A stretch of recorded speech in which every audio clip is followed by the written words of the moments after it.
You know, the heart and determination is bred into these horses. They're bred to run. You try to develop this horse into maybe that champion or that next Kentucky Derby winner. But here on the farm, first Saturday in May is always on your mind because you know it's the Kentucky Derby. And that's what you have bred these horses for. That's what you've raised them for. And the one race that all horsemen wants to win is the Kentucky Derby. And today is that day. We're live at Churchill Downs in Louisville, Kentucky, where today, for the 115th time, they run the Kentucky Derby. Budweiser racing across America. Today, live from Churchill Downs in Louisville, it's Derby Day on ESPN. This ESPN sports presentation is brought to you by Budweiser, Beechwood Age for that clean, crisp taste. This Bud's for you. By 3M EquiSport Equine Support Bandage. Look for our toll-free offer during this telecast. By Caesars Palace, Las Vegas. Relive the legend. By Olympic. Go see an Olympic dealer today. These guys are smart.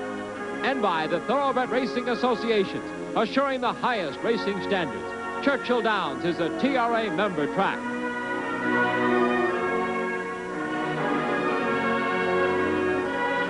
Once again, in the lifetime of chance, today is that one opportunity for the 45,998 foals of the Thoroughbred class of 1986. Of that number, 394 were thought good enough to be nominated to this 1989 Triple Crown Series. And now, today, only 16 remain. Those are the ones that will start in this 115th edition of America's most famous horse race, the Kentucky Derby. And hello again, everyone. I'm Chris Lincoln as we welcome you to Derby Day on ESPN. And if you're having one of those big Derby Day parties, we're glad you invited us. I wish I was there with you. It is a cold, cold day here at Churchill Downs. It might threaten, in fact, the all-time Derby Day record that is 45 degrees. That goes back some 30 years. Well, our 2 hours with you on Derby Day will include live coverage of some of the top stakes races leading to the Derby. We'll take a look at our schedule now. The Brown and Williamson Handicap, the Churchill Downs Handicap. Then the race before the Derby, it's the Capitol Holding Twin Spires Handicap. And then the 8th race on the program at approximately 5:35 Eastern this afternoon, the 115th running of the Kentucky Derby. Our experts include Tom Durkin, Pete Axum, Bruce Casella, all here ready to bring you the information on the Kentucky Derby Day. Let's go down now to meet the first of those experts. He's in the paddock. Let's go to the axe. Pete Axum. Chris, it's not surprising. All of us probably have goosebumps today, but I don't think it's from the cold. It's from the fact that we are watching the possibility of real greatness today. There are 3 horses in this race in the Kentucky Derby who we may end up telling our grandchildren about. Easy Goer, big favorite, could be a tremendous horse, could be the best horse in Secretariat. Sunday Silence, tremendous winner of the Santa Anita Derby, and he'll love this wet racing strip. And then there's the mystery horse, Houston. Out of Wayne Lucas. At this time of year, you never know if he's D-Wayne Lucas or D-Range Lucas, but Houston is a formidable threat, even though everything hasn't gone just right coming up to this race. Whatever happens, I think we're going to walk out of here tonight not only chilled, but thrilled. Back to you, Chris.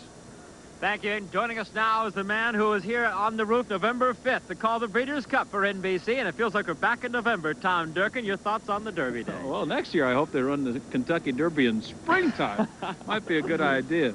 The Kentucky Derby is a demanding race, and a mile and a quarter for 3-year-olds. They've got to carry 126 pounds. But you, our viewers, you are demanding people, and for years you've been watching racing across America, and you have demanded one thing: less and less of Chris Lincoln, and you have gotten it, friends. Let's go back to the Kentucky Derby coverage of 1987. What? Yes, there is the formidable Chris Lincoln, the larger version. That is not another twin spire. There, that is Chris Lincoln. Here he is in 1988. Not quite the Weight Watchers poster boy yet, but here, look at that. 105 pounds later, he has won. As one of my girlfriends said, that Chris Lincoln is a hunk of burning love. Congratulations, Chris. This guy has lost lost the equivalent of Pat Day, over 105 pounds. You look great, and congratulations. I wish I didn't have this coat on. You could even see more. Or less, yes, as the case may be. Well, the object coming to Louisville is not to stay away from cream sauces and sit in a gym and do sit-ups all day long. It's to enjoy the Kentucky Derby and have some good, clean American fun here in the Bluegrass State, and also enjoy the races here at Churchill Downs. We've got some good races this afternoon. Witness the Brown and Williamson for fillies and mares. It's a handicap. All right, here are the conditions for our first live race on Derby Day on ESPN. $50,000 added. Fillies and mares 4 and up. They'll go 7/8 of a mile here. And Tom Durkin, let's take a look at the field. Lieutenant Leal will be breaking from post position number 1, Chris, and this is a filly. If you've been watching the races in the Midwest, you've probably seen her run, and you've probably seen her win. She's won 15 of 27 lifetime starts on the grass, on the dirt. She can go long, she can go short. A real solid filly. Integra, pretty good last spring. In fact, she even ran in the Breeders' Cup last fall, but that's when she was tailing off form. She ran here at Churchill Downs on Breeders' Cup Day, finished 9th to a filly called Personal Ensign in the Breeders' Cup Distaff. Jump with Joy, pretty good mutter, and she was running with early speed as a 3-year-old. This year, they've been taking her off the pace. Charlie Woods, we had a late jockey change there just a few minutes ago. Charlie Woods will be subbing for Randy Romero here on Jump with Joy. Number 4, Sunshine Always seems to be a little bit better on the grass than on the dirt. Sunshine Always at 9-2. Pat Day will ride, and a little bit of pleasure has won 2 in a row here, has won 29 races and $550,000. Good field among the 5 fillies here. They've won 59 races. And the track condition today, Chris, is muddy, certainly a factor here on Derby Day. It was very much like the track at Churchill Downs on Breeders' Cup Day last November 5th. Oh, Tom, it was sloppy yesterday. It's now muddy today. They don't have much hope probably of getting a fast track. It's always been a fast track since 1970 for the Kentucky Derby. Probably not this year. Back in a moment. Back on a cold, blustery first Saturday of May at Churchill Downs. I never thought I'd be wearing a Parker for the Kentucky Derby. Let's go meet the other part of our expert broadcast team, my partner every week on the Budweiser Thoroughbred Digest on ESPN. His first Kentucky Derby telecast. Here's Bruce Casella. Well, Chris, I don't know about Pete Axtell, but I've got goosebumps from the cold out here. It's freezing here on Kentucky Derby Day. Let's take a look at some of the field here in the Brown and Williamson. I like Little Bit of Pleasure. She's always close. She's won 2 straight races, and I look for her to win the Brown and Williamson. Little Bit of Pleasure. You know, the interesting thing, Bruce and Chris, is that a lot of people come out and everyone's saying, who do you like in the Derby? And you wonder, what do the early races tell you? Well, the things you look for are, is there a track bias? Is the rail better? Is the outside better? Is it speed favoring or favoring closers? So far, the indications are that you're not coming from far out of it to win races today. You want to be 1-2 going into it. I hate to agree with Bruce on anything on all our weeks on the digest, but I have to agree with him. Little Bit of Pleasure is the horse. Back to you, Chris.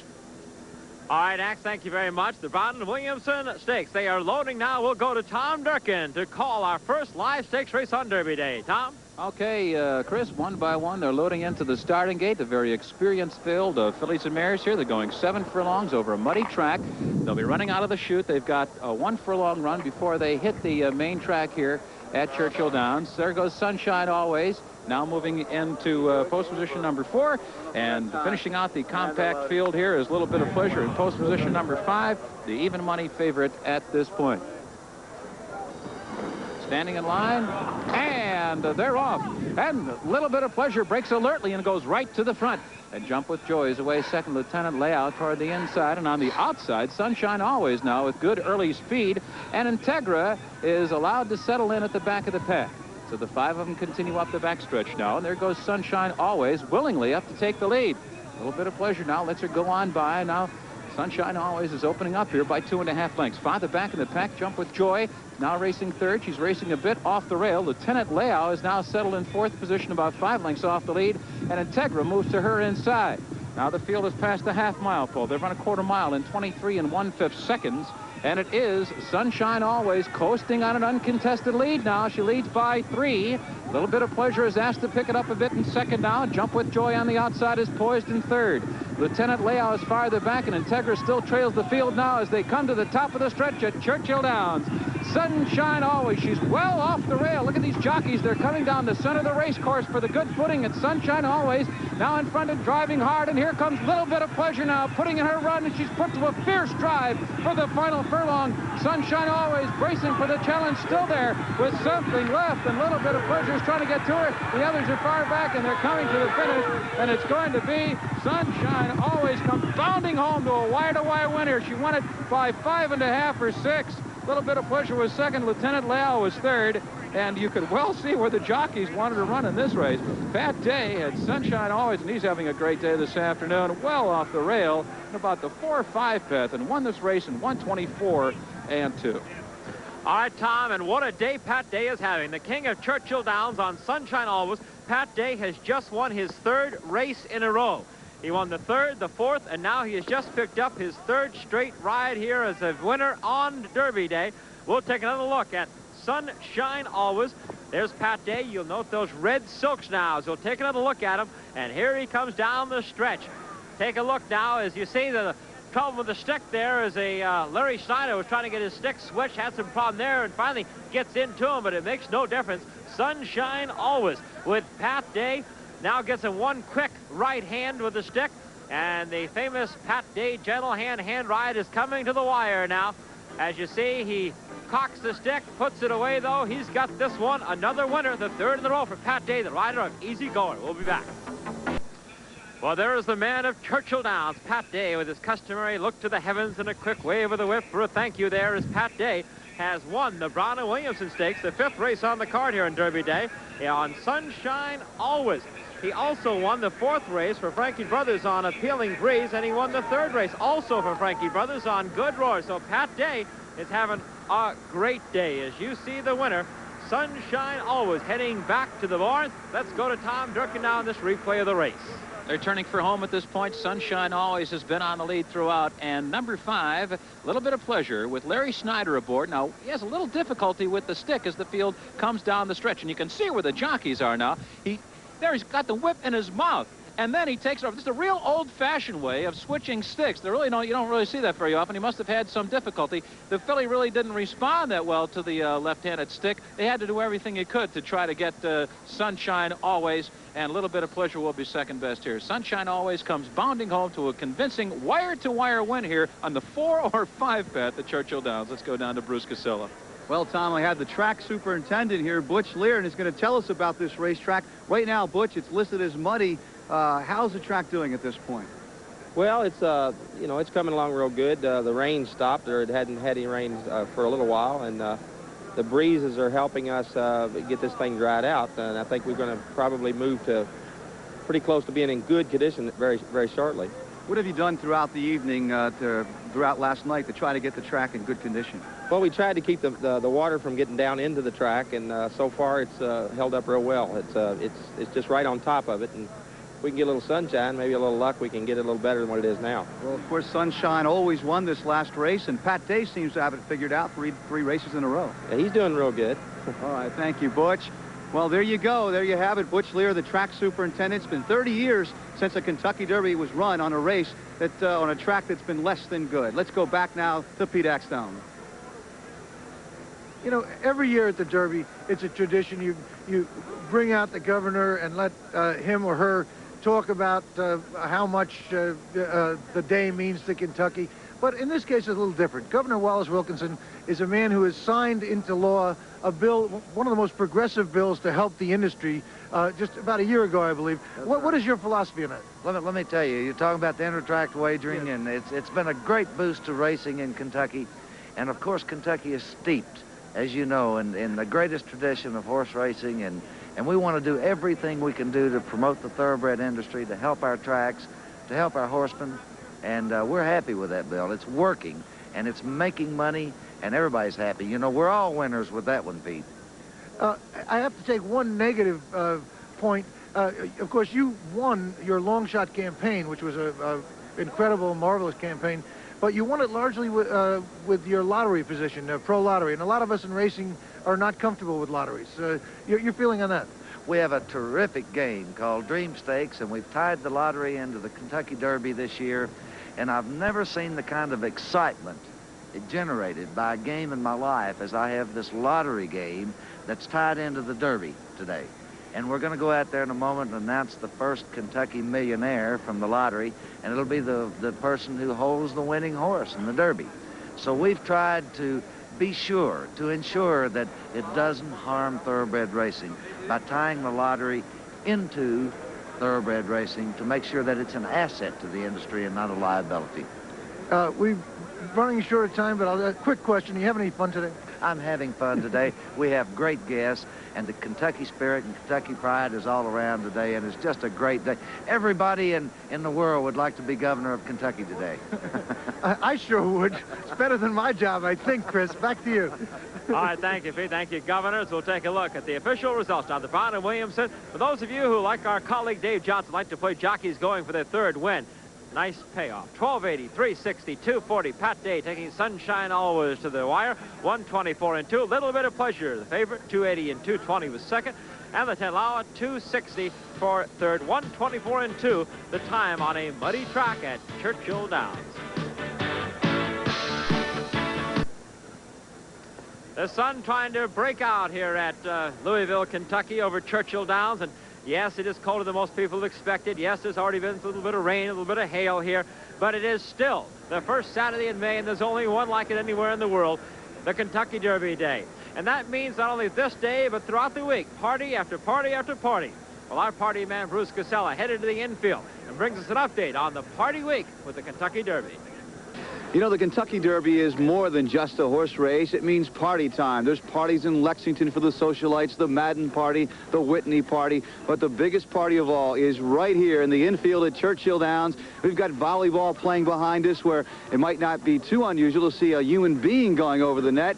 And we've got a guy that comes all the way from Kansas City here to be with us at Churchill Downs. And he looks a little warm. He's got his food and drink. And welcome here to Louisville. How you doing? Doing great, doing great. What brings you all the way to Louisville, Kentucky? Well, we heard that it was kind of bananas down here, and oh, I get it. People down here went ape. So we're down here just monkeying around. It looks like you dressed for the occasion. So yeah, having a good time.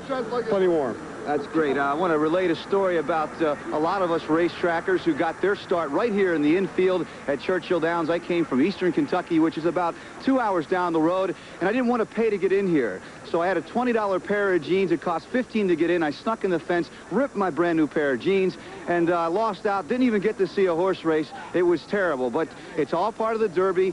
It's all part of what's fun here in Louisville, and it's all part of the Kentucky Derby. Back to you, Chris. All right. Thank you, Bruce. By the way, this man's first Kentucky Derby was 1970. Probably not coincidentally. It's also the last time there was an off-track here. 1970, Dusk Commander won, right? Dusk Commander was the winner that year. Remember, I stayed across the street in the truck of a car. It rained all night long. Well, the focus obviously today is on the 115th Kentucky Derby. Let's take a look now at the field and the current odds here at Churchill Downs. They started betting on this race, in fact, yesterday, Tom. Indeed, there's over $1.6 million already bet on the Derby. There'll be a lot more by the time we hit post time. Shy Tom and Houston, both trained by D. Wayne Lucas. Houston, the stronger part of that entry, figures to make the lead at some point during the Derby. Awe-inspiring winner of the Flamingo, Easy Goer, of course, the 2-year-old champion, undefeated at age 3, spectacular win in the Gotham, and then comes back and wins the Wood. Clever Trevor, the winner of the Remington Park Derby, a Flying Continental who's been chasing Sunday Silence out in California at 50-1 at this point. Western Playboy at 7-1, the winner of the Beam and the Bluegrass, and Hawkster will be a long price today.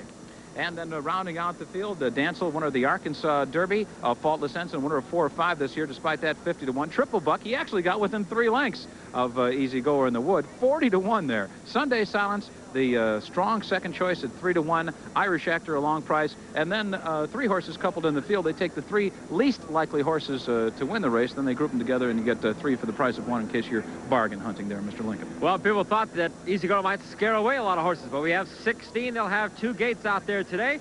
And the Pete Axel in the paddock has some thoughts on this big field too. Pete?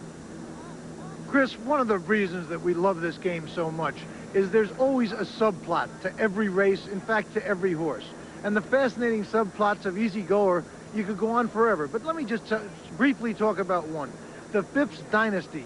People thought it would dominate racing for decades when they had the marvelous sire Bold Ruler, who I personally believe was the most influential sire in the history of American racing.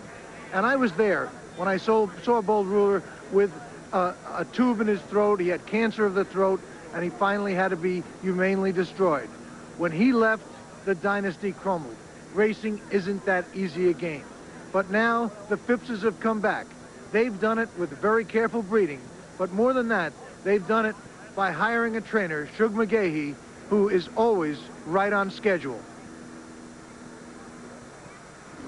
Well, it's been very important because we'd given him a long time off. I tried to give myself a little bit of a leeway from the swale to the Gotham. If some reason I'd missed the swale, then I could go in the Bahamas or something like that, and then I wouldn't be up right back on top of the Gotham. But we got extremely lucky. We had a great winter in Florida. We got to train him over a deep racetrack at Gulfstream all winter.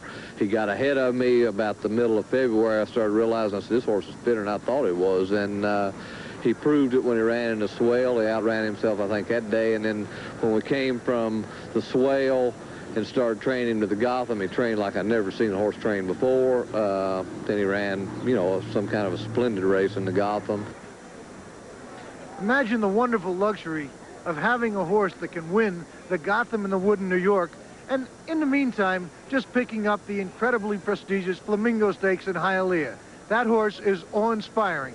The Wood was a slow race, but it was a very slow track, very impressive.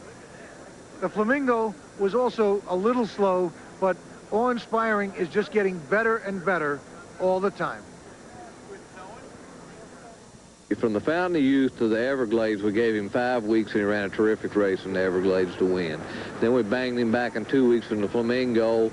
His race in the Flamingo is probably a little bit better than it shows on paper, because he was pretty far back off a half mile, 47 4, and had to catch some horses that were still running. So, but then from the Flamingo to now, we had a month, and I think that that's probably what, you know, we got 2 solid races into him in 2 weeks. We have a month in between. I think it'll work in his benefit. Well, that's nice talk, but the fact is, let's face it, awe-inspiring is Don Strock to easygoers Dan Marino. Easygoer is a superstar, and the real question is, he's only made one real mistake in his career. On a sloppy track, a muddy track, a sleazy track at Churchill Downs in the Breeders' Cup, one that people around him thought he just couldn't handle, he did get beaten. He had a rough trip, he had excuses, but excuses don't count when you come to the Kentucky Derby. That's the question about Easygoer. He did get beat here on a funny track, Breeders' Cup Day. I've raced around here since the fall of 1979, and I've never seen it the way it was, and I've never talked to anybody that has seen it the way it was. It was a fluke thing on a fluke day that the track was that way. He didn't like his surroundings that much. He came from probably 15 lengths out of it to get beat 1 1/4 lengths to a very fine horse that day, and it's true, and I think that we won't see it that way on Derby Day. If it's a sloppy track, I think he'll run just as well as if it was a fast track. Shug McGahee and his thoughts as he has had the favorite for the Kentucky Derby ever since the Future Book opened. You see horses starting to arrive now for the 6th race, the Churchill Downs Handicap. We'll be back for that coverage and a special feature on Secretariat when we return. We are live at Churchill Downs, where a little bit later on this afternoon, Easygoer, owned by Ogden Phipps, will go postward as the favorite for the 115th running of the Kentucky Derby. And as part of our ongoing ESPN coverage of the Derby Day festivities, now the second part in our retrospective series on the Great Secretariat. In our first report, you recall that Secretariat became the property of the Meadow Stable as the result of a full sharing arrangement with Ogden Phipps. Well, his ownership was finally decided by the flip of a coin. And if it had been heads instead of tails, Secretariat would have been running in the silks of Ogden Phipps, the famous black and cherry colors. But as it is, we'll always remember those blue and white blocks and the Great Secretariat.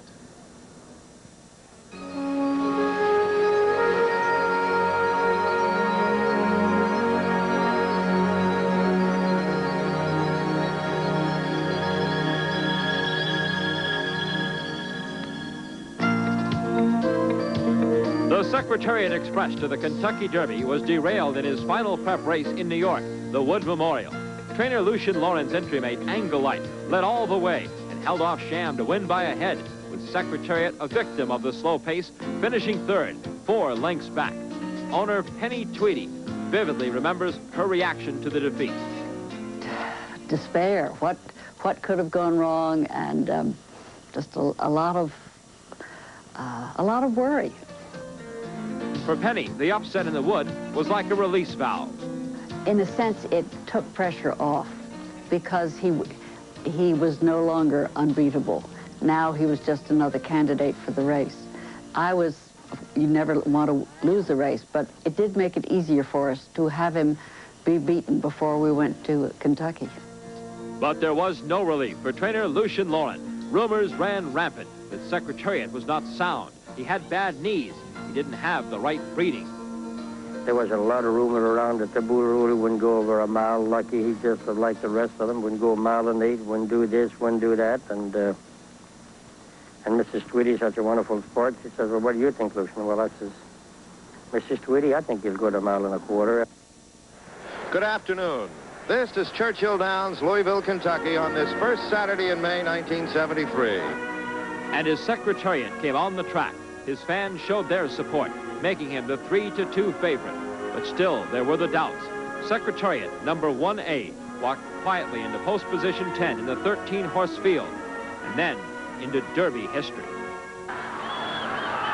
Secretariat throws his head a bit. And they're off for the lead. On the inside, that's Angle Light for the lead. On the outside, Shecky Green, Royal and Regal. Then on the rail, it's Restless Jet, followed by Our Native. Up on the outside is Gold Bag. They're by the stands for the first time. He broke slowly, as he learned to do. You said he got mugged in his first race, and after that, he just decided he was not going to contest those first few jumps. And he ran the race just exactly as we had planned it, and Ronnie never had to ask him to move. He seemed to understand what he was going to do. They're at the head of the stretch, and Sham is the leader. He leads it by a length. Secretariat is in the center of the racetrack and driving. Shecky Green now drops back. Coming on a bit is Forgo, Our Native on the outside. Now and then the stretch, it's Secretariat. Secretariat on the outside to take the lead. Sham holding in second. It's Secretariat moving away. He has it by 2.5. Sham, then on the outside, Our Native. At the wire, it's going to be Secretariat. He wins it by 2 lengths. Secretariat had answered all the questions, dispelled all the rumors, as he ran the first sub-2-minute Derby in history, 1:59.2 for a new track record. As Secretariat celebrated in the winner's circle at Churchill Downs, Penny Tweedy talked about what her colt had learned from that defeat in the wood. Secretariat was a very intelligent horse, and when he was beaten, he was angry. He was angry at himself. And after the wood, his head was in the corner of his stall, and I just had the feeling that he figured out, I'm not going to do that again. And the next time he came out and ran the race he knew how to run, and he just walked his beat. For Secretariat, the beat would continue in 2 weeks at the Preakness.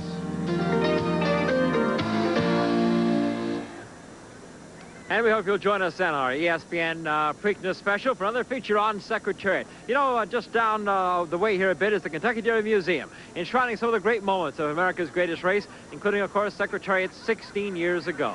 We sent Bruce Casello to the museum earlier this week to give us an update on some of the new attractions at the Kentucky Derby Museum. History. The Kentucky Derby is full of it. 115 years of exciting equine memories. What better a place for history than the Kentucky Derby Museum?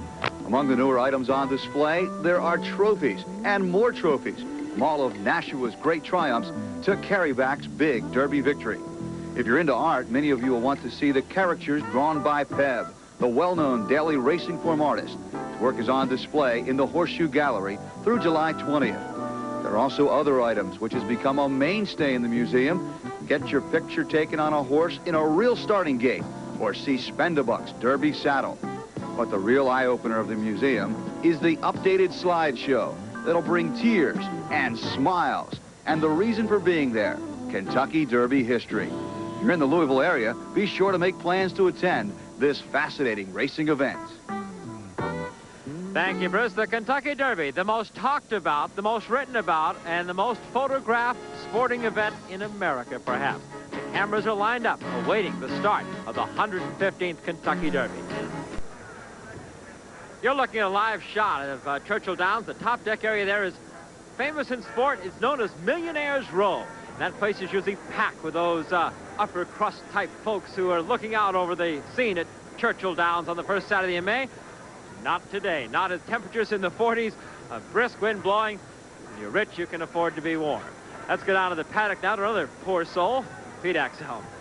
I don't feel like a poor soul at all. We've gotten the Sugar McGahee quotes out of the way for the pre-race festivities. Let's get to the real star of the show, Mary Jane McGahee. You have galloped Easy Goer. You're still around him. You're 9 months, almost 9 months pregnant, but you still graze him, walk him, and you love him. And describe it a little bit. Well, he's, you know, I've always, it hurts not being able to get on him, but I figure if I can't ride him anymore, I might as well walk him. So I come out every morning that I can and pitch in and help and keep myself in shape for what's about to happen to me. Any chance there's going to be a baby like Derby weekend? I sure hope not. I hope it waits until I get back up to New York. I'm not due till the 25th.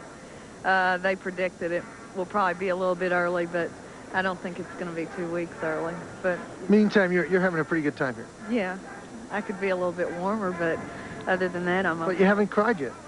Not yet. I probably will, though. I've brought my Kleenex. I'm a little more prepared this time. That's the surest bet. Easy Goer maybe 1 to 2. She's 1 to 5 to cry at some point in the day, win or lose. Let's go back to Chris. All right. Well, it sounds like a good idea to use a Kleenex right now. Sniffles up there? On the roof, I'll tell you. Mary Jane, her baby, there's no doubt about it, is Easy Goer, though, today. And, you know, the Derby, of course, 2 races away. But our attention right now, the 6th race of the afternoon. It is the Churchill Downs Handicap. Let's take a look at the conditions for racing there. And it's also the line. Let's take a look. As we'll tell you, the Churchill Downs Handicap is $50,000 added, 7 furlongs.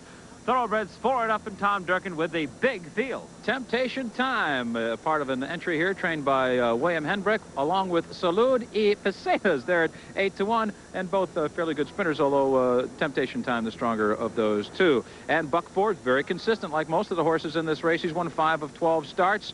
And then number 3, Earn Your Stripes, 15 to 1 in the morning line. And I think this is a great long shot. He runs well off a layoff, and he finished only a length and a half behind Highbright in a 7 furlong race under those same conditions last year. Dancing Spree, sporting the Phipps colors. Pat Day's looking for 4 in a row. Mom's Ferrari at 30 to 1 here, a long price. Sovereign's Ace has won 24 races, and 2 of those races were this same Churchill Downs Handicap. He won it in 86 and in 87. He was off the board last year. Bet the Pot, another good, consistent, hard runner. Pat Valenzuela and is riding him. Lafitte Pincaille aboard the late-running Carborundum. He'll be coming from nowhere, and he usually comes strongly at the end. And Be A Agent just missed last time out in a graded sprint. And rounding out the field is a Broadway Chief and a pair of long shots, Throng and Split Rock. Mr. Lincoln. Thank you, Tom. As you see, Sugar McGahee going to wave to the crowd there. Denny Mills Phipps, and there's Ogden Phipps with the hat there. They're, of course, thinking later on today they have got Easy Goer and On-Spiring coming over. But right now it's Dancing Spree. It's the center of their attention. He'll be running in the Churchill Downs Stakes. It's our next live race. While the clouds are gathering again, the wind has picked up. Rain we can see off in the distance heading towards Churchill Downs.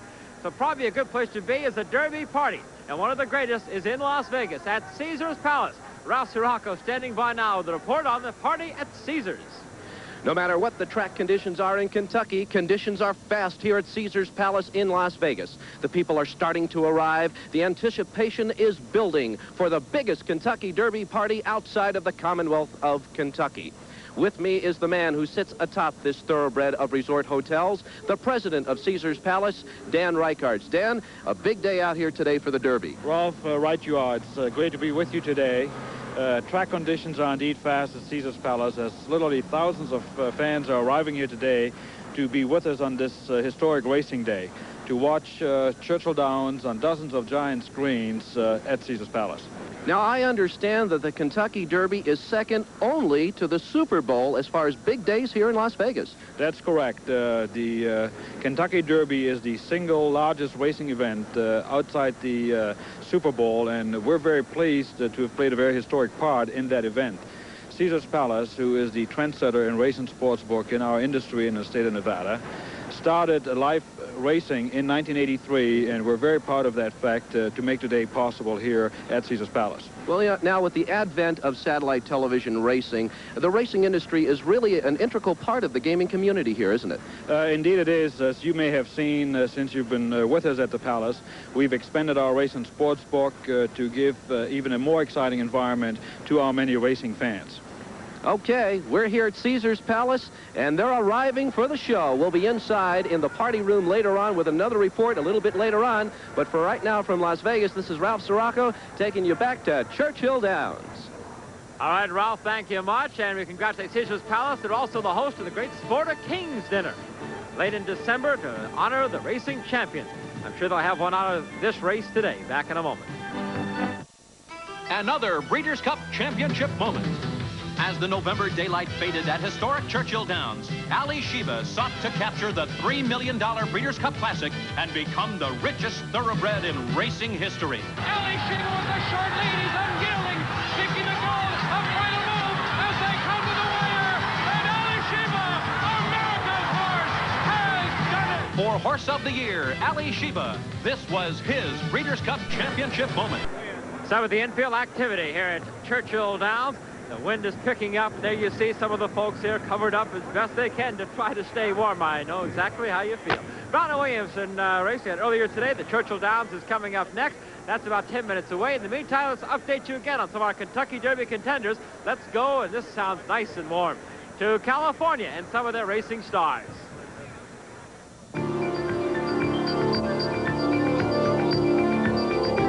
The 1980s have been golden years for California horses in the Kentucky Derby.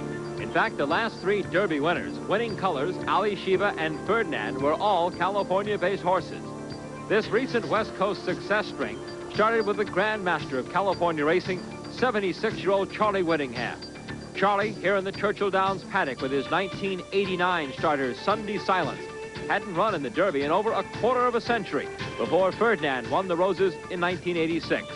He's been back every year since, and this year, the colt he has part ownership in, Sunday Silence, is the Derby's second choice.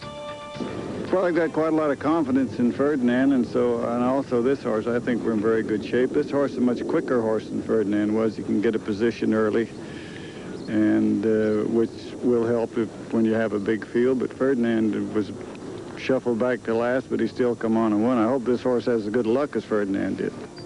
And Sunday Silence has a lot of talent to go along with any racing luck he might need. First or second in 6 lifetime starts, he stamped himself as a true classic contender with this awesome 11-length win in the Santa Anita Derby. Sunday Silence will break from the number 10 post position this afternoon.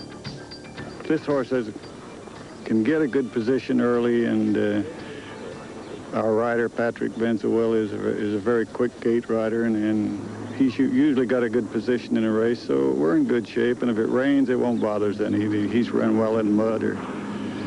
So coming into the race, I feel very confident.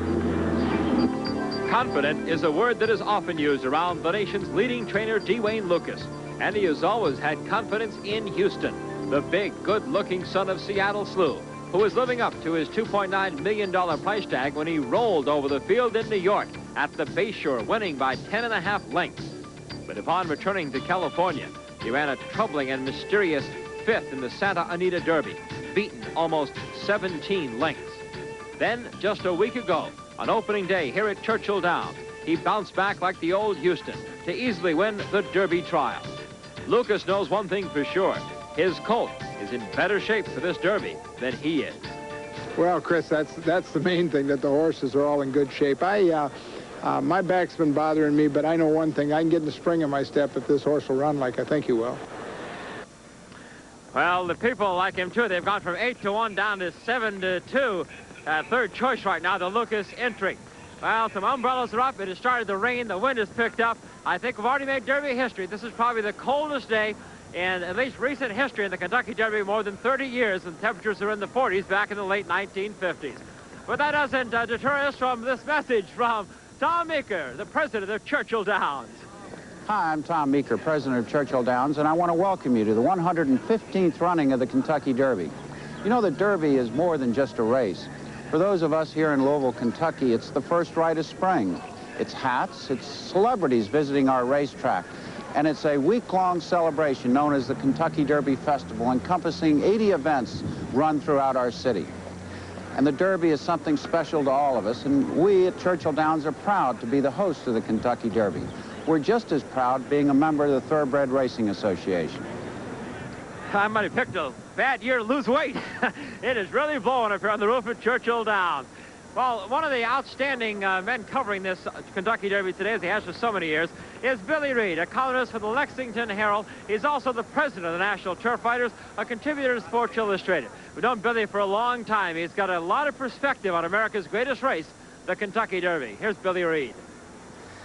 The heaviest burden of all is the weight of great expectations, and that's what Easy Goer will be carrying with him to the post in the Kentucky Derby. Since last fall, he's been the talk of racing, the next super horse. In his last start here at Churchill Downs, he was upset in the $1 million Breeders' Cup Juvenile because he couldn't handle a sloppy track, and yet he still was voted the Eclipse Award as the 2-year-old champion. Shug McGahee was happy that his colt was named 2-year-old champion, even though the honor has been more a curse than a blessing in the 1980s. Unlike the previous decade, where 2-year-old champions Riva Ridge, Secretariat, Foolish Pleasure, Seattle Slew, Affirmed, and Spectacular Bid all fulfill their potential as 3-year-olds, the 1980s has been a decade that has seen the 2-year-old champs turn into chumps at 3. In the 1980s, the roll call of failure includes the names of Rock Hill Native, Lord Avey, Deputy Minister, Roving Boy, Devil's Bag, Chief's Crown, Capote, Tasso, and 49er. Of those, only 4 even made it to the post in a Triple Crown race, and only Chief's Crown ran in all 3 classics. Most horsemen scoff at the idea that the drought of the 1980s is anything more than one of those strange, inexplicable cycles that happen on occasion. They point out that Chief's Crown in the 1985 Preakness and 49er in last year's Derby were only inches away from victory. Yet other observers wonder if the process of selective breeding hasn't evolved so that horses simply aren't as strong or as durable as they were in the past. Of the 10 juvenile champions of the 1980s, 5 had physical problems that caused them to be retired before the Triple Crown races. Taking note, trainers now are giving their Derby prospects fewer prep races and more time between starts. A decade ago, Spectacular Bid received no pampering from trainer Bud Delp. The Big Gray was an iron horse who simply romped over his competition in the Derby preps. On Derby Day, Bid went off at 3-5. And on the way from the backside to the paddock, the confident Delp yelled at the fans lining the rail, "Go bet, go bet." Bid romped in both the Derby and the Preakness and would have been the decade's 4th Triple Crown winner. Sadly, he got a safety pin stuck in a hoof the day of the Belmont and was upset by Coastal. Bid was retired in 1980 after a sensational 4-year-old season in which he was the Horse of the Year. He's standing at Claiborne Farm in Paris, Kentucky, where unfortunately he hasn't duplicated his brilliance as a breeding stallion. Now, Easy Goer could be the best 3-year-old we've seen since Bid. He'll take a lot of pressure to the post with him in the Derby, but as trainer D. Wayne Lucas says, it's good pressure. As Lucas puts it, I'd much rather be going to the post with the 2-year-old champion than with one where you're still wondering whether or not he can run. Thank you, Billy. Wayne Lucas knows, of course, he won last year's Kentucky Derby after so many unsuccessful attempts in the past. He won it with winning colors. The 4-horse heading to the gate set a record there, and we'll be back to bring you more coverage of our Derby Day on ESPN as the honor guard is assembled and at attention. The Churchill Downs Stakes. Might as well warm up for the Derby and have a strong opinion. I have one here. I like a horse. He's 5-1, called Bet the Pot. I think he's the key to the day. I'm going to bet the pot, and then I'm going to bet it back in the Derby. At least I'm hoping that Bruce Casella is not going to agree with me. Bruce? Well, Pete, I think we should lead the chant here. Rain, rain, go away, come back another day. I've got a big winner here. I think it's going to be Carborundum coming from way off the pace because there's a lot of speed in this race. Let's go now to Chris Lincoln. Chris? All right, Bruce, we're going to give you an update now on what the betting public thinks of this field. A big field it is. Churchill Downs Hill, Temptation Time at 19, along with Salute Fisas. That's 19 to 1. Buck Forbes at 14. Earn Your Stripes at 25. Dancing Spree is Pat Day is the favorite now, 8 to 5, going for his 4th win in a row on that 5th horse. Mom's Ferrari at 40 to 1. Sovereign Ace at 15 to 1. Continuing on with the field in the Churchill Downs handicap. Bet the Pot, that's Axe's Choice at 5 to 1. Be a nice return. Carborundum, that is 4 to 1 there, and Carborundum owned by Hermitage Farm and chairman of the board at Churchill Downs, Warner L. Jones. Via Agent is 5 to 1. Broadway Chief is at 11. Then on the outside, long prices. Strong at 50 to 1. Split Rock at 70 to 1. That's the latest odds as they're at the post for the Churchill Downs handicap. Let's go to the man who'll call it again for us, Tom Durkin. And they're starting to load up here. There goes Buck Forbes and the number 1 horse, Temptation Time. There goes Earn Your Stripes. I'll take this one at 25 to 1. He hasn't run in a while. He's been off since August, but he runs well fresh. If you look, just take a cursory look at his form, it looks like he's not a sprinter. But if you look real closely, last year he was had a good layoff and then came back in a 7-furlong race, and he was only beaten a length and a half to an outstanding sprinter by the name of Highbright. He's 25 to 1 here, and hey, maybe we can go home in a cab here from Churchill Downs if Earn Your Stripes wins. And the favorite, crowd getting on Pat Day here, Dancing Spree.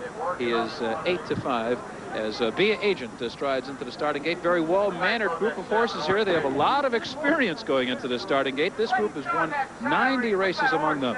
Rounding out the field here will be Throng. He's a long shot at 60 to 1, and even longer will be Split Rock. The starter here is Tommy Wagner, the fastest starter in the West. Split Rock will get in the gate, and he's going to spring the latch. And this is the man that will be starting the Kentucky Derby later on today. They are in the gate, and just like that, they're off.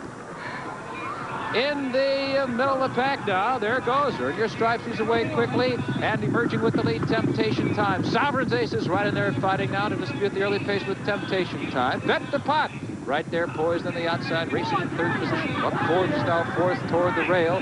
Earn Your Stripes is now racing in 5th position. He's trying to take hold of this track. There's a gap of 3 back to Be a Agent. He's moving comfortably under a hand ride. Pat Day is down inside. He's pinned down inside on Dancing Spree, about 7 lengths off the lead. Then it's Broadway Chief. Well off the rail is Split Rock, followed by Mom's Ferrari. Then farther back, it's Throng, Saluda y Pesetas. And as usual, Carborundum is well off the pace, but at this point, he is better than 20 lengths off the lead. 3 furlongs out now, and it's Bet the Pot now who leads by 2. Here comes Earn Your Stripes now. He's second now on the outside. Sovereign's Ace, who's won this race 2 out of the last 3 years, is now beginning to fade toward the rail. Pat Day is making his move now in between horses as the field turns for home. Broadway Chief is set down for the drive on the far outside. Now they're coming to the final furlong. Bet the Pot. Here comes Day with Dancing Spree, and he's flying up the inside. Earn Your Stripes is in between horses. Broadway Chief, Carborundum. He's flying down the center of the racetrack. It's Dancing Spree in front. Carborundum is coming late, but they're running out of ground. Dancing Spree. Pat Day's on a roll. He's won 4 in a row here, and he wins it in the 5th colors on Dancing Spree to win the Churchill Downs handicap. Then farther back, Carborundum was closing fast, and Broadway Chief. The time here for 7 panels was 1:24 flat. Chris, back to you. Boy, you're right. Pat Day is on a roll. It is Pat Day's day at Churchill Downs, it appears. But all they'll remember is what he does in the 8th race. He's on the Kentucky Derby favorite, Easy Goer. Just a race away, one more, then the Derby. We'll be back in a moment with more on this Churchill Downs handicap. Welcome back to Churchill Downs, where Pat Day has just won his 4th straight race on this Derby Day card. And from Churchill Downs in Louisville, Kentucky, on this first Saturday in May, it's Derby Day on ESPN. Our 2-hour Kentucky Derby special leading up to this afternoon's 115th running of the Kentucky Derby is being brought to you by Claiborne Farm. For more than a century, a great record reflects our experience. By Keeneland, source of the classic horse. The Breeders' Cup, racing's $10 million championship. And by 3 Chimneys, the idea is excellence. And now, once again, the sun breaks through here over Churchill Downs as Pat Day unsaddles his 4th straight winner of the afternoon. An incredible run for the man who has been in the spotlight all week, riding the favorite for the Derby, Easy Going. Unofficially, Dancing Spree, Pat Day riding into victory in 1:24 the time for 7 furlongs on a muddy racetrack at Churchill Downs. Then Carborundum, owned by Hermitage Farm, was second, and racing third was Broadway Joe, and Pete Axholm was looking for another pot because Bet the Pot didn't hit the board to return anything for Pete. So he'll be scrambling around trying to put something together, I'm sure, for his Derby bet coming up. Now for a closer look of how Pat Day did it again on Dancing Spree, here's Tom Durkin. Turning for home, Bet the Pot is on the lead. He set some quick fractions, 45-1 for the half. Sovereign's Ace is down on the inside, and there in those famous black and cherry silks is Dancing Spree with Pat Day. He's going to move through in between horses. He got caught down inside in the early going, and now he's going to go to a rapid left-handed whip, urging Dancing Spree on. Bet the Pot is just going to fade here, and Carborundum, you don't see him now, but he's flying on the far outside. But it's going to be Dancing Spree, a very decisive victory here. Pat Day working on him all the way down to the wire, and a very clear-cut victory here. Let's go down to Bruce Casella, who's got another pretty good race rider. That's right, Tom Durkin. I have Lafitte Pinkai Jr., who was just aboard the 2nd place finisher, Carborundum. Lafitte, how's the track out there? It feels pretty good. It's got a good bottom. It's no horses are not. My horse at least wasn't sliding or anything, so I think it's in pretty good shape. Tell us about Houston now. Have you given up? Are you excited about riding here, or you're not giving up hope on this colt, are you? No, I'm not. I know he's a good horse. I think he's ready to run a good race today. And I just hope for a good trip and a little bit of luck. Well, Pete, a while back there, you said that this could be the best 3-year-old you ever sat on. Do you still stand by that? Well, it still could be. You know, I don't know. There's a lot of tough horses today, but I think the horse shows that he can run. He could be any kind of horse. The thing is how he comes out of these races. All right, Lafitte Pinkai Jr. aboard Houston today in the Kentucky Derby. Let's go now to Chris Lincoln.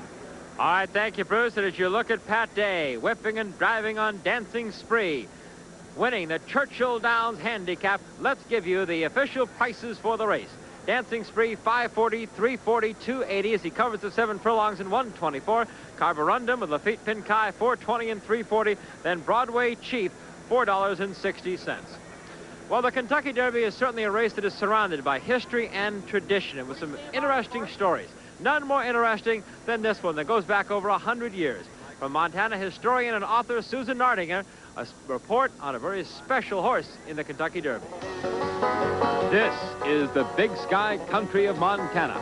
This year, Montana is celebrating its centennial, a state where the horse has been an important part of its history and of its legend.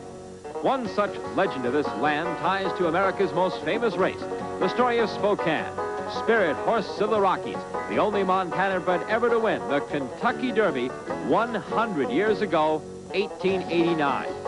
Foaled in this round barn in Twin Bridges, Montana in 1886, Spokane was named after an Indian legend of a prophecy that a spirit horse would return with the speed and endurance of all the Indian horses dead on the battlefield, and that he would go forth, conquer all the horses of the earth. Spokane fulfilled that prophecy at the 15th Kentucky Derby on May 9th, 1889, when he was ridden to victory by Thomas Kiley, beating the heavily favored Proctor Knott by a head. The legend of the spirit horse had been fulfilled, and Montanans celebrated. Spokane, Spokane, you are a dandy flyer, and you go from Montana, where the grass grows higher. Now, 100 years later, Montana and Kentucky celebrate together that victory of Spokane, the spirit horse of the Rockies. There goes Dancing Spree off the racetrack after winning our Churchill Downs Handicap, owned by Ogden Phipps, and there he goes, leaving the winner's circle, hoping to return in the 8th race. The world's most famous address for thoroughbred racing, Churchill Downs, on this first Saturday in May, the most famous date, and unbelievably, the sun has come out, the wind has stopped, the rain has cleared off. Maybe we'll be in good shape for the Kentucky Derby. Let's go down now to Pete Axel with a very special guest. Pat Day, are you trying to break up this game? No, I'm just trying to win all the races. And you're sure doing it. When you're on a roll like this, what are your feelings, your emotions? Well, it's really hard to explain, but certainly you feel like you're in the groove and things are going right for you, and it certainly adds to your confidence. And, you know, horses, especially thoroughbreds, are extremely sensitive individuals. They pick up on that and many times will respond to it and from it. So it's a good thing. Let's just take the last race on Dancing Spree. You go for a hole. Now, we all know some days those holes don't open. This hole opens, you go through. Your thoughts on that? That's called racing luck. Certainly I was down on the inside, and my horse had started running, leaving the 3/8 pole, and I was watching the field in front of me, trying to anticipate what the riders and the horses in front of me was going to do. Really, there was absolutely nowhere, you know, it appeared that there might be a spot when I got there, and as the Lord or as the luck would have it, there was a hole, and he was competitive enough and responsive enough to come on through there and come on down and got the money.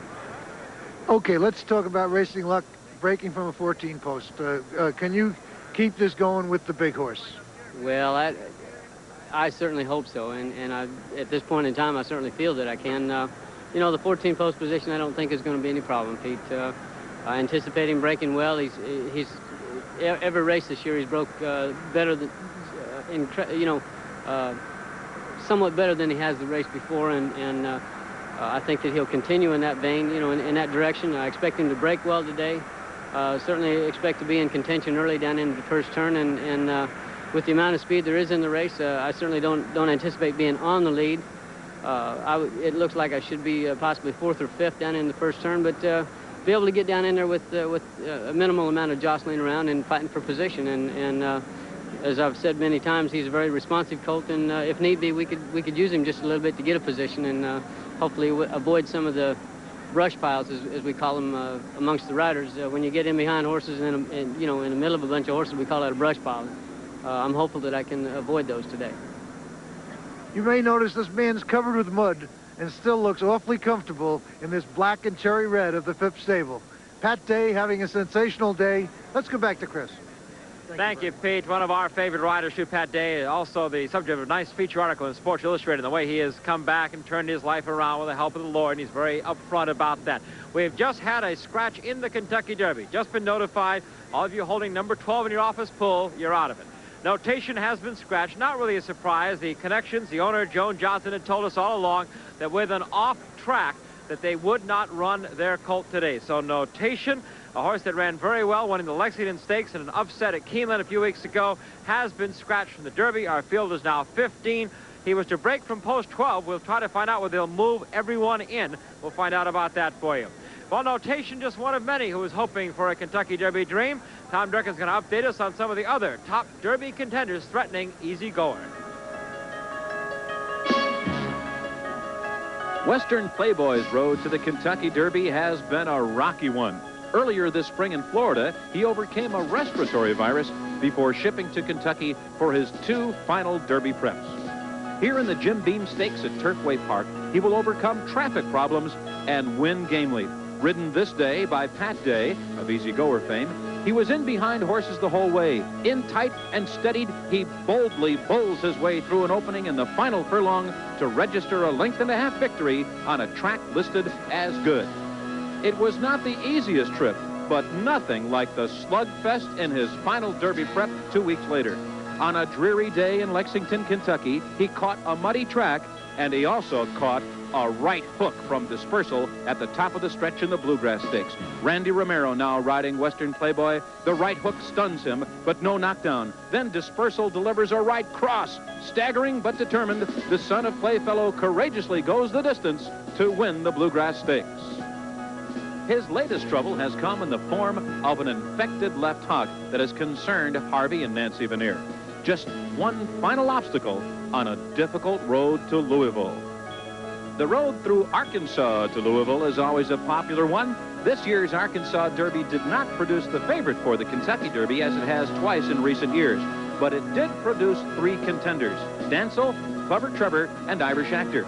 Dancel on the rail and Clever Trevor were head-to-head most of the way through very strong fractions, 22-3, 45-3, and 9-3, while Irish Actor was 4 wide round both turns. Dancel is game on the lead, and Clever Trevor, the Remington Park Derby winner, will make one final run at him. But the game little Dancel turns back the challenge, and both horses earn a berth in the Derby starting gate. Dancel, by the way, beat Western Playboy here at Churchill Downs last fall in the Iroquois Stakes on muddy Breeders' Cup Day. Irish Actor was fourth in the Arkansas Derby. His owner didn't like the ride, fired the jockey, and hired Don Howard for the Run for the Roses. The road through New Jersey to Louisville is not always the most traveled route, but it can be very successful, as in the case of Spendabuck in 1985. This year, Faultless Ensign and Wind Splitter come out of the roughly contested Garden State Stakes to Run for the Roses. Both horses had been jostled about on the first turn. Faultless Ensign, the eventual winner, leads on the far turn, track muddy this day, while the eventual runner-up, Wind Splitter, was steadied and was forced to take all the way back to 7th. In the stretch, Faultless Ensign will turn back all challengers, and he'll win his 4th race from 5 career starts. Wind Splitter squeezing through a tight opening to get second money, and he comes to the Kentucky Derby with a good record as well. He's been first or second in 8 of 10 starts. When we come back, as the crowd gathering in the infield at Churchill Downs, we'll have another report live from Caesars Palace, Las Vegas on our Derby Day special. Welcome back on ESPN's Day at the Derby here at Churchill Downs and up on the roof where the temperature now is at 46 degrees, they tell us. Let's take a look at the Kentucky Derby odds. These are current odds at Churchill Downs, and Tom Durkin. Let's run them down in your comment. Shy Tom and Houston, the Lucas entry getting a lot of support here. 8-1 in the morning line. They're now the 3rd choice at 7-2. They're really being bet fairly heavily. Awe-inspiring and easy goer 6-5. I think that price is going to go down a lot before Derby post time. Probably less than even money. At this point, they're 6-5. Might be a bargain there. Clever Trevor, a long price. Flying Continental, a huge one. Western Playboy, he's the 4th choice at this point at 7-1. Hawkster will be a long price this afternoon. He's 45-1 now. And then Dancel, the Arkansas Derby winner, at 20-1. Faultless Ensign at 45-1, as is Triple Buck. Sunday Silence still holding at 3-1. He's the 2nd choice, the big champion of California. And then Irish Actor, long price, as you noted. Notation was scratched, but fear not, if you bet on the entry, you still have Wind Splitter and Northern Wolf, 25-1 on the field. Tom, why the big move on the Lucas entry? I don't know. I just can't see Houston staying 1.25 miles. Shy Tom, my impression is that the horse really doesn't belong in the race. Wayne Lucas is, of course, going to attract a lot of contention here at the Kentucky Derby. I think it's more or less they're betting on Wayne Lucas and Lafitte Pinkai Jr. than Houston. Well, we'll find out again how they're betting on it in Las Vegas. Caesars Palace. Ralph Sirocco standing by there live as we go to the Palace of Las Vegas. Caesars. Come on, Ralph. Okay, we have Derby fever racing across the country, but no party is bigger, better, more exciting, and more elite than the one right here at Caesars Palace in Las Vegas, Nevada. Well, it's going to be simple. Will Easy Goer live up to all of his expectation and become a super horse, or will there be a 3-year-old in the field that will take the role of David and slay the easygoing Goliath? We'll know that in just a few short minutes. With me, Lou D'Amico, the director of the Race and Sportsbook here in Las Vegas. Lou, we know that you will be paying off at the odds of the Churchill Downs race, the odds and the payoffs there. But if you had a mutual pool right here in Las Vegas, would there be any surprises against the odds there in Kentucky? There is certainly a big surprise here at Caesars Palace, Ralph. Sunday Silence is the favorite over Easy Goer, with Houston a close 3rd choice. Very surprising. So, in other words, the Western regional bias here during the southwest part here is taking its toll on the Derby betting. Well, absolutely. Sunday Silence with Charlie Whittingham has a big following here in Las Vegas. Okay, thank you very much, Lou D'Amico. Now, if you were the owner of the winner of the Kentucky Derby last year, you might be at Churchill Downs. Not so. You're here at Caesars Palace. We have with us the owner of the winner of the Kentucky Derby last year, Mr. Eugene Klein. Mr. Klein, step in here. Congratulations with the victory on Open Mind yesterday in the Kentucky Oaks. Why opting for the Kentucky Oaks and not go in the Derby today? Well, we really thought long and hard about putting her in the Derby, but she's about 500 or 600 pounds lighter than Winning Colors, and that's a very tough race. And while she would have had a chance to win the Derby, it might have put her out for the rest of the year. So for the horse's sake, we decided to run her in the Oaks, which she won very nicely yesterday, and then she'll go in the Philly Triple Crown in New York. Okay, what would be your advice to all the owners sitting out there in the racetrack at the grandstands just moments before this Derby, butterflies in their stomachs? Your advice to them? My advice to them is to have a quick Bloody Mary, hold their breath, cross their fingers, and hope for the best. Got any choices? Well, I think you can't pass Easy Goer, nor can you pass Charlie's horse. And I believe Houston may surprise. Wayne's got a lot of faith in Houston. I think the race is going to be between those 3 horses. Thank you very much, owner Eugene Klein, taking in the party here at Caesars Palace. It's Easy Go or bust for me. And right now, we go right back from Las Vegas to Churchill Downs. And by the way, Chris, thanks for the assignment. Always get the tough assignment, Ruff, and did a good job for us. Thank you, and have a good time at Caesars Palace. Let's go down now to the paddock and Pete Axel with another special guest. Thank you, Chris. Right now, the public may be looking at the only 2 public handicappers that still think Houston can win the Derby. I know why I think so, and I think Wayne Lucas, his trainer, has the same reasons, but I'll let you tell it. I just think we're coming up to it real good, Pete. I like this horse. I've liked him from day one, obviously, and we may be the 2 biggest cheerleaders in the country, but we're going to find out here in a little bit. But I like his chances. I think he's the speed. I think he's going to bounce away from there, and he's going to dictate the race. Talk about the number system, 1 to 10. Well, 1 to 10, we went to when Bo Derek, the 10 movie came out, we started grading these yearlings on a 1 to 10 basis, and we've never seen a 10. If we see a 10, I'm going to be real confident we come back here, but we did grade this horse a 9, and I've only given 2 other 9s, so that's a very high grade. And both other 9s were champions, as I recall. One of them was Landalusia, and one of them was a near champion, which was Saratoga 6, but we feel like this is a very, very good score. An 8 is a high score, a 7 is a very good score also, so that means a 9 is way up there. Now, what happens, we all know, including anyone who loves Houston, we know he could very easily be first. He possibly could be way up the track. If he's way up the track, do you have to live with the jeers, the deranged Lucas cliches? Well, I think if he's up the track, they're going to fry me.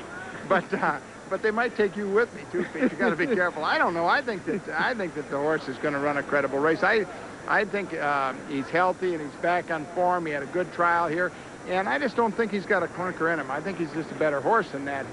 The track will play a little bit different. I don't think we're going to see every horse run exactly as he should. And I'm not trying to make excuses for Houston or any of the other 16 horses. But when it's over, there'll be some excuses that are going to be built in, legitimate excuses because of this wet track. And both of us may need a lot of excuses, but we hope not. Back to you, Chris. All right, we've heard from the Houston cheerleading section. There's a live shot of the D. Wayne Lucas barn where they're getting Shy Tom and Houston ready. The Derby is a race away. We'll be right back. Welcome back to Kentucky. The first Saturday in May. We're about 19 minutes away from the running of the 7th race, the Capitol holding Twin Spires, known as the race before the Derby. Before we get into that, though, we want to give you a special feature that's always one of our trademarks here of our Derby special shows about this Kentucky Derby. Why is it so special? You know, there are richer races. There are even races that are older, have more history to them. But none are as important as the Kentucky Derby. With that in mind, here is our special salute. With a look back, so original music of One Race to Run, here is our Kentucky Derby music feature.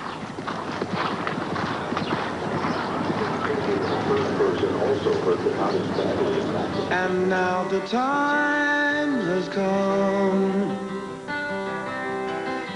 They've got one more race to run. And as we gather round them, the heroes of the past are looking on. And though some of them are gone, all the memories live on and on, and the battles we remember still seem to come to life before our eyes. And when the race is through, someone's dream comes true, and they won't last as surely after time will pass.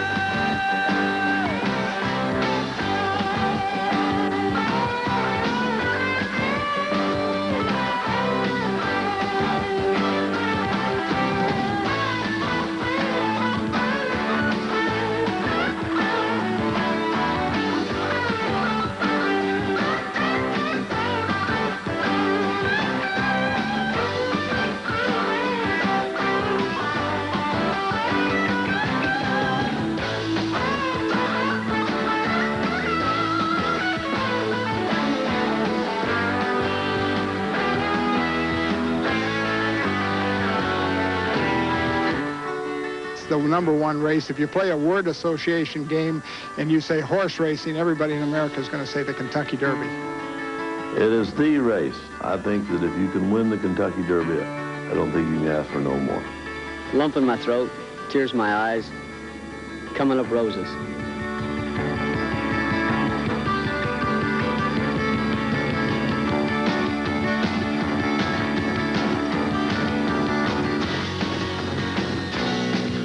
We're gathered here once again to witness purebred majesty, to see the courage of horse and man who never passed this way again. This is what they struggle for, to run for the roses once more.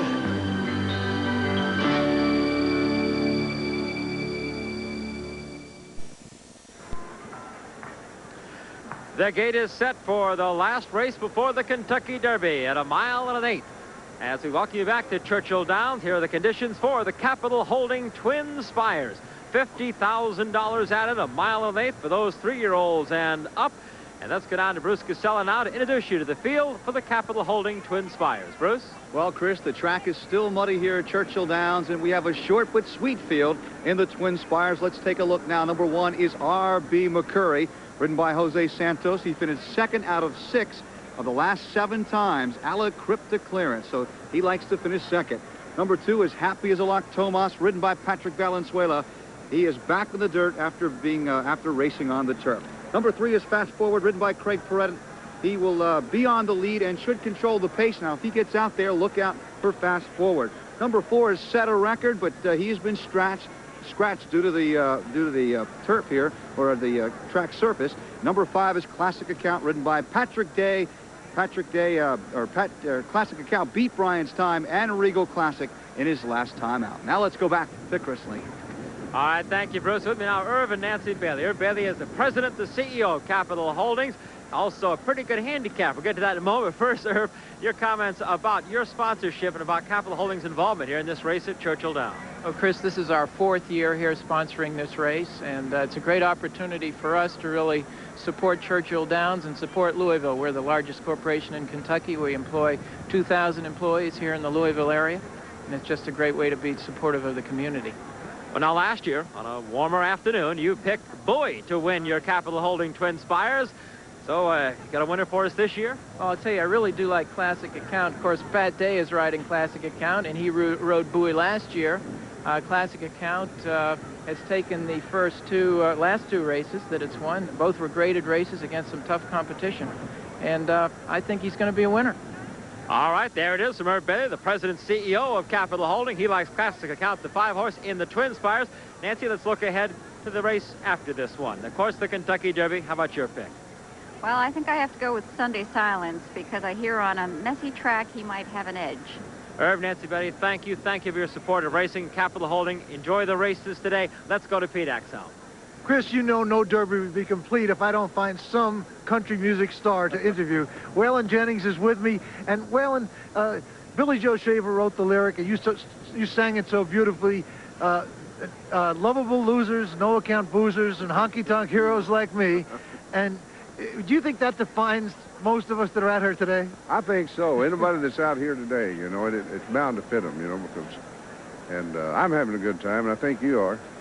You know I am, and also have a great time listening to your music. Thank you very much for stopping by. Thank you. Back to you, Chris. All right, Pete, the celebrities are out, as are the celebrities of the thoroughbred racing world and entertainment world. They're all here at Churchill Downs on Derby Day as they're coming to the track for the Capital Holding Twin Spires. We'll be right back at Churchill Downs after this. The horses on the track parading for the Capital Holding Twin Spires. We go now to the man who'll call the race again for us, Tom Durkin. Well, just a field of 4 going to the post here. #1 is R.B. McCurry, a $45,000 Keeneland purchase, 4-year-old son of Secretariat. He's finished second in 6 of his last 7 races. He'll be coming from way off the pace. Jose Santos is riding. Happy as a lark, Tomas. Jack Van Berg trainee. His finest moment came in the Super Derby last year when he was photoed out by Seeking the Gold. Pat Valenzuela will be riding him. Fast forward, a $610,000 Keeneland purchase, a D. Wayne Lucas trainee, and he is the real solid speed in the race. I think he'll probably be able to get out and get an easy early lead. And Craig Perrette, who better to ride a front runner than Craig Perrette? He's outstanding nursing horses on the lead. Number 4 was Scratch, and number 5 is Classic Account, Pat Day. The crowd's really jumping on the bandwagon here. He's looking for his 5th straight consecutive win, and the Classic Account himself is looking for his 3rd straight. He comes off 2 graded stakes wins, the last one including a field that had Brian's Tommy won the Ben Ali over at Keeneland. A short field, but a pretty good one, Chris. Interesting race strategy-wise. Back to you. All right, Tom will be calling that race for us in just a couple of minutes. By the way, the wind has picked up again, and it's gotten colder up here at Churchill Downs again. Well, you know, no race is more covered, more publicized than the Kentucky Derby. Our producer, Tom Dawson, snuck out of the truck to cover the media, covering the Derby. Media madness. Now, you see all the people that have come here for the Kentucky Derby this year, and no matter where they've come from, they've all got one thing in common. They've been able to watch or read all kinds of information about the Derby this week. And that's because of the large press corps that's been here all week covering the Derby. Like the Super Bowl, the World Series, or any other major sporting event, more people want to cover it than there's room for. So who makes the decision as to who gets in and who doesn't? Well, at Churchill Downs, it's Carl Schmidt, Director of Media Relations. Well, it looks like we're going to issue upwards of 1,800, and that is a little bit more than most years. It breaks down to about 500 to 600 newspaper writers, approximately 400 still photographers, about 400 TV-type personnel, and the rest would be spread around to magazines and radio people and some other catch-all categories. So it's a little bit more than normal, and the interest in the horse Easy Goer certainly has more interest in the race this year. So what do all these members of the press do in the week leading up to the Derby? Well, most of the action takes place in the morning during training hours. And like it or not, if you want to catch that workout or get that fresh quote from the trainers, you gotta get up early. Impromptu press conferences are the order of the day, and they can start with just 1 or 2 interested parties and swell to a gathering that any political candidate would be proud of. And for those who cover racing on a regular basis, like Randy Moss, the Derby is not a difficult assignment. Generally, just come in and try to analyze what's there, what's available, what the good stories are. And when you have guys like Louis Roussel and Ronnie Lamarck, like we had last year, the stories kind of develop as the week goes on, you know. So it's very enjoyable. And what helps even more is having the big horses in the hands of quotable trainers. The crowd at Shug McGahee's barn has been heavy all week, even on the cold days when smaller groups crowded indoors to hear the word. And Wayne Lucas has always been as much a master with the press as he has with his racing stock, and could be the most quoted trainer in history. And when Charlie Whittingham brings a horse to the Derby, crowds are sure to follow. And follow. And follow. And speaking of following, how hard is it to get this massive press corps to follow the rules? Well, according to Carl Schmidt, it's not that tough. But by and large, the media that cover the Derby are pretty good in understanding, and it's not a situation where they expect unreasonable things. Most of the good ones understand the situation we're in and are pretty good about it. And there are some of the many, many television cameras. ABC's got 41 positions to cover the Kentucky Derby. Their telecast starts at 4:30 Eastern Time.